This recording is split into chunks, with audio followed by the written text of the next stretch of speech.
A'udzubillahi minasyaitonirrajim. Bismillahirrahmanirrahim. Assalamualaikum warahmatullahi wabarakatuh.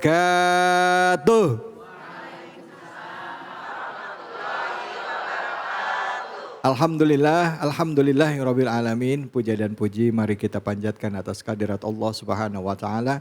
Tidak lupa kita berikan salawat dan salam kita kepada junjungan kita Nabi besar Muhammad sallallahu alaihi wasallam beserta keluarganya, sahabat dan umatnya yang setia hingga akhir zaman. Alhamdulillah bapak-bapak, ibu-ibu, pemirsa iNews, saudara-saudaraku dimanapun saja Anda berada. Kita kembali lagi bersilaturahim tentunya setiap akhir pekan, setiap Sabtu atau Ahad jam 12 siang di iNews dalam program Cahaya Hati Indonesia. Dan seperti biasa kita juga akan membahas tema-tema yang dekat dengan keseharian kita ya. Nah, hari ini kita akan bicara mengenai hubungan orang tua dan anak. Seperti apa sih yang akan dibahas? Tapi sebelumnya saya akan memperkenalkan dulu guru-guru kita yang sudah meluangkan waktunya hadir ke tempat ini, masjid yang luar biasa nyaman sekali ya. Ini Keranggan Bekasi ya, tapi daerahnya sebenarnya dibilang daerah Cibubur juga ya Pak ya. Masjid Al Muhajirin, dan Masya Allah di sini hadir juga ibu-ibu dan bapak-bapak semuanya. Gimana kabarnya Ibu, sehat ya Bu ya? Bapak sehat Pak? Alhamdulillah. Baik, langsung kita perkenalkan guru kita yang sudah hadir bersama kita. Beliau ini adalah seorang guru juga, seorang pembimbing santrinya di pesantrennya begitu banyak, Masya Allah. Salam hormat tazim kami kepada Gus Mahrus Iskandar. Assalamualaikum warahmatullahi wabarakatuh. Waalaikumsalam. Gimana Ustadz Khalid, sehat? Alhamdulillah sehat. Pondok pesantren gimana Gus? Alhamdulillah. Makin banyak. Alhamdulillah. Makin banyak ya. Beliau ini anak dari Kiai Muhammad Iskandar. Nur Muhammad Iskandar, ya SK. Wah lengkap Nur Muhammad Iskandar SK. Baik, di samping beliau sudah hadir guru kita seorang ustadz yang masih muda, tetapi kalau dalam soal keilmuan tidak diragukan lagi, yaitu Ustadz Nawawi Al-Aqsi. Pakai kol-kola ya? Masya Allah, pakai kol-kola. Aqsi. Assalamualaikum, baik ya? Waalaikumsalam warahmatullahi Masya Allah. Beda salamnya kalau jomblo begitu. Oh iya kalau jomblo gitu. Samping Ustadz Nawawi hadir bersama kita, seorang Ustadz, nih beliau lulusan dari Pondok Pesantren Gontor juga. Ustadz Dimas Hadam Karunia. Assalamualaikum warahmatullahi wabarakatuh. Waalaikumsalam warahmatullahi wabarakatuh. Apa kabar Ustadz? Sehat-sehat? Alhamdulillah, Masya sehat Allah. semua. Nah sebelum kita mendengarkan kajian dari guru-guru, sama-sama kita simak dulu tayangan VT berikut ini. Di tengah maraknya tindak kriminal pembunuhan orang tua yang dilakukan oleh sang anak semakin menggemparkan publik. Berbagai macam dalih hingga modus yang dilakukan sang buah hati untuk menghabisi nyawa orang tuanya sendiri seakan menormalisasi perilaku abnormal yang telah dilakukan. Lantas bagaimana pandangan Islam mengenai fenomena tersebut? Berikut kita simak penjelasannya. Islam mengajarkan kita untuk berlaku baik sama orang tua kita. Bagaimanapun keadaan orang tua kita. Bahkan dalam beberapa kisah Nabi Ibrahim ya, itu pun menasihati ayahnya pun dengan cara yang santun ya, bukan dengan cara yang kasar. Tapi fenomena sekarang ini saya nggak tahu apa sebabnya anak bisa nekat ngebunuh orang tuanya. Bahkan juga nggak sedikit orang tua ngebunuh anaknya. Mungkin bapak-bapak ada yang bisa atau mungkin berbagi ya dalam segmen curhat yuk. Yuk silakan. Ada yang mau ngobrol, bertanya atau mungkin bercerita? Silakan. Ada? Ya silakan Pak. Assalamualaikum warahmatullahi wabarakatuh. Waalaikumsalam warahmatullahi wabarakatuh. Nama saya Sodik. Saya ingin bertanya kepada Pak Ustadz. Ya. Bagaimana cara mendidik anak yang baik terutama di zaman sosial media ini. Itu aja pertanyaannya. Terima kasih sebelumnya. Iya baik, terima kasih banyak Pak Sodik. Anaknya berapa orang? 3. 3 orang. Ya. Lakinya berapa Pak lakinya? 1, ceweknya 2. 2. Yang paling tua? Cewek. Sudah menikah anaknya? Udah menikah. Cucu piro? Cucu 2. Walah. Luar biasa. Seneng ya Pak ya jadi keluarga besar ya Pak ya? Alhamdulillah. Baik. Gimana hubungannya Bapak sama anak? Sementara ini baik-baik. Cuman ada sementaranya ya. Ada sementaranya Bang David. ya. Gimana Ustaz? Karena itu saya akan bertanya hal seperti itu. Baik. Terima kasih banyak ya Pak ya. Ya. Ya, makasih banyak. Pak kok serius amat sih Pak?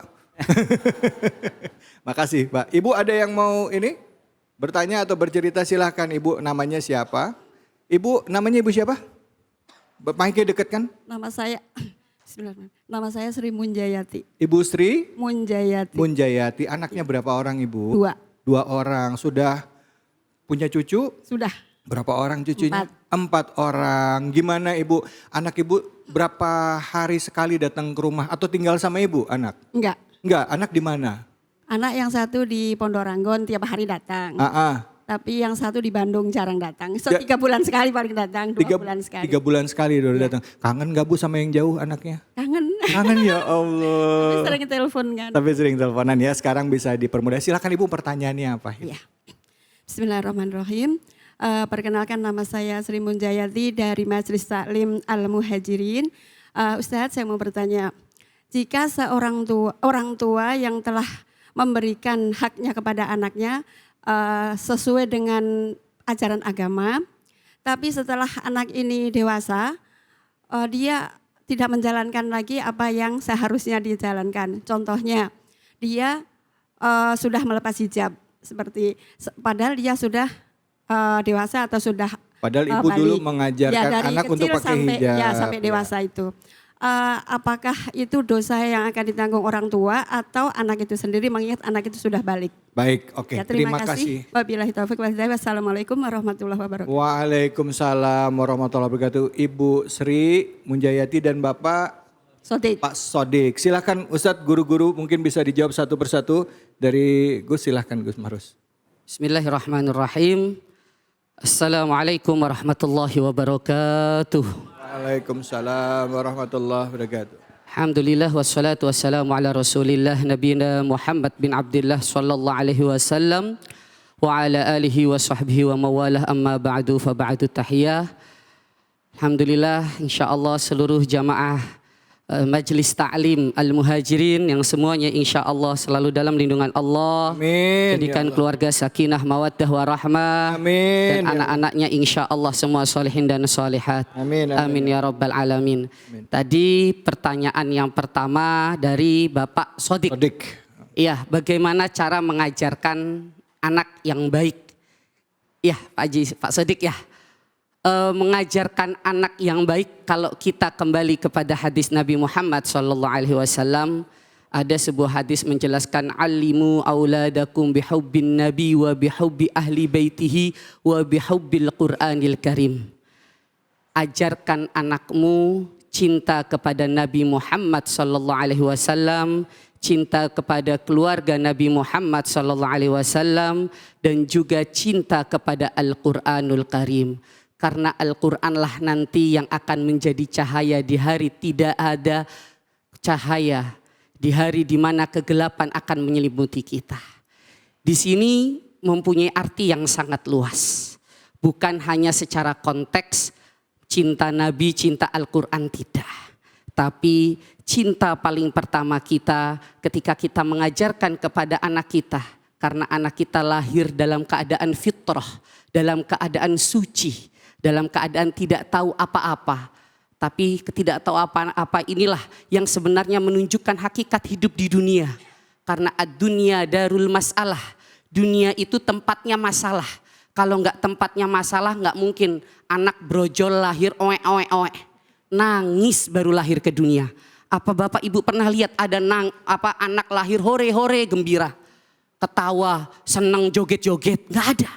Mesti lahir ke dunia dalam keadaan nangis. Dan dalam keadaan nangis inilah bagaimana bahwa Allah menunjukkan bahwa dunia adalah darul masalah. Tempatnya masalah, sehingga bagaimana ketika anak kita lahir di ke dunia ini, kita harus ajarkan yang paling pertama, paling utama adalah mengenal Allah Subhanahu wa ta'ala. Bagaimana kita mengenal Nabi, bagaimana kita bisa cinta kepada Al-Quran kalau kita tidak mengenal Allah, tidak mencintai Allah Subhanahu wa ta'ala. Ustadz Nawawi, Fadal. Baik, terima kasih Bang David dan Gus Mahrus dengan jawaban yang insya Allah saya yakin besar manfaatnya buat kita semuanya. Dari PT video yang tadi kita tonton, ini Masya Allah sungguh sangat menyedihkan daripada perlakuan anak terhadap ibunya, jangankan sampai merenggut nyawa. Di dalam Al-Quran saja dikatakan berkata saja itu sudah termasuk durhaka. Tinggal kita rabah diri kita masing-masing, berapa banyak kata yang kita pernah ucapkan terhadap orang tua kita. Atau mungkin bukan cuman doang. Bisa jadi kita pernah menyakiti hati orang tua. Bisa jadi kita pernah membantah daripada apa yang dinasihati daripada orang tua. Nah makanya tadi disampaikan oleh tadi Pak, cara mendidik anak, betul apa yang disampaikan oleh guru kita Gus Mahrus. Ajarkan anak kita untuk cinta terhadap Nabi Muhammad, cinta kepada Allah, cinta kepada Al-Quran. Dan wabil khusus tadi juga pertanyaannya adalah bagaimana kita sudah memberitahu bahwa sudah mendidik malah dari anak-anak kecil kita ya. supaya pakai hijab, pakai aurat. Nah ini harus didengar oleh anak-anak perempuan kita nih. Kalian anak-anak perempuan yang membuka auratnya, membuka hijabnya, secara tidak langsung kamu telah menjembatani 4 orang laki-laki yang ada di dalam rumahnya untuk masuk ke dalam api neraka. Allah. Pertama bapakmu. Kasihan bapaknya rajin ibadah, sholat, puasa. Tapi gara-gara anaknya yang tidak menutup aurat, dia akan menjembatani bapaknya untuk masuk ke dalam api neraka. Kasihan adiknya yang laki-laki baik, soleh, rajin ke masjid. Gara-gara kakaknya nggak pakai hijab, itu kakaknya menjembatani adiknya untuk masuk ke dalam api neraka. Allah. Kasihan suaminya udah baik banget, udah ibadahnya rajin banget, tapi gara-gara istrinya enggak pakai aurat, enggak pakai hijab, tidak menutup aurat, dia akan menjembatani suaminya untuk masuk ke dalam api neraka. Kasihan pamannya yang Masya Allah untuk syiar agama, hadir di majelis ilmu, udah baik banget hidupnya, gara-gara ponakannya enggak pakai hijab. Itu ponakan yang bakal menjembatani dia untuk masuk ke dalam api nerakanya. Jadi kalau ada anak perempuan yang ada di dalam keluarga tidak pakai aurat, itu perempuan akan menjembatani 4 laki-laki yang akan masuk ke dalam api neraka. Adik laki-lakinya, pamannya, suaminya atau bapaknya. Ini akan menjembatani untuk masuk ke dalam api neraka. Oleh karenanya untuk para perempuan yang belum menutup auratnya, pasanglah mahkotamu, maka kamu akan lebih cantik. Dan insya Allah kamu akan menyelamatkan 4 laki-laki saudaramu yang ada di dalam rumahmu. Baik bapakmu, kemudian suamimu, pamanmu, dan adik laki-lakimu. Ya, baik. Terima kasih. Terima kasih banyak Ustadz Nawawi. Silakan Ustadz, tadi mungkin ada pertanyaan dari ibu juga. Kalau udah dididik, ibunya kan udah ngajarin dari kecil nih. Kira-kira ibunya kena dosanya enggak nih? Ya kan? Udah ngedidik dari kecil, toto begitu nikah lepas hijab gitu. Nah gimana? Silakan Ustadz Fadol. Baik, terima kasih Tuan Guru Gus Mahrus, Ustadz Nawawi semua. Pastinya jawaban dari beliau-beliau sudah sangat mencerahkan. Saya mendapatkan sedikit. Secara konsep Islam, Allah berfirman dalam salah satu ayatnya, mengedepankan wala taziru waziratu wizra ukhra. Masing-masing kita akan menanggung dosa kita masing-masing. Kalau ada ungkapan bahwa dosa anak akan dibawa dan orang tua memiliki tanggung jawab, artinya Islam menekankan didik anak-anak kita dengan baik. Kullukum ra'in wa kullukum mas'ulun an ra'iyatihi. Baginda Nabi menegaskan, masing-masing kita adalah pemimpin, bapak-bapak, ibu-ibu. Al-ab ra'in fahuwa mas'ulun an ra'iyatihi. Seorang ayah, ia pemimpin bagi anggota keluarganya di rumah. Istrinya, anak-anaknya, maka dia nanti akan dimintai pertanggungjawaban dari apa yang dipimpinnya. Seorang ibu, dia pemimpin bagi putra-putrinya. Mendidiknya, membesarkannya, mengajarkannya, maka ia kelak akan dimintai pertanggungjawaban dari apa yang dipimpinnya. Masing-masing kita, setiap pemuda adalah pemimpin dan ia akan dimintai pertanggungjawaban dari apa yang dipimpinnya. Jika sudah kita didik anak-anak kita, jika sudah kita arahkan, kita nasihati, tapi pasti perlu waktu, iya Bu.